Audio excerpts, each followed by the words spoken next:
Sa Manila si papa mo. Anong apelyido mo? Di mo aram apelyido mo? Pangaran mo? Jeffrey. Jeffrey.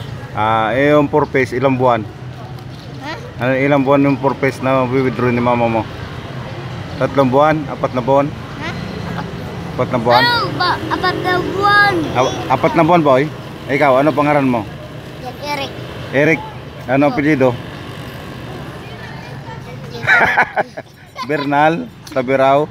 Ano, Jerna? Di mo aram ang apelyido mo? Jeffrey. Ikaw Jeffrey, ano apelyido? Jerna. Ha? Jerna. Wala, tanungin mo si mama mo kung ano apelyido ha. Kamustahin mo si papa mo? Kamustahin mo si papa mo? Pa, kumusta ka na dyan? Kamusta ka dyan pa? Sa Manila. Manila. Ikaw, withdraw ng ano? Sa purpose. Ha? Sa purpose yung withdraw mo? Pera? Oo. Sino kasama mo? Mama. Si mama. Ayun, in-interview natin tong kuhan mga bata. Hindi alam mga apelyido.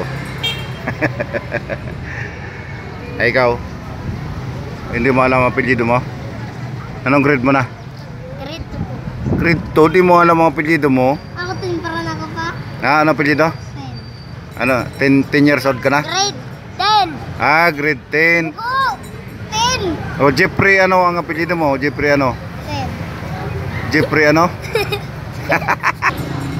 Magad kan 5? Oh, 10. Magad kan 5? 5? Yung dawa. 5. 5. Okay na yan? Pilang buwan ni withdraw ni mama mo nga ni? 4? Opo. Yung mga nag-withdraw dito sa Lambang para sa process na naman ngayong Abril, buwan ng Abril.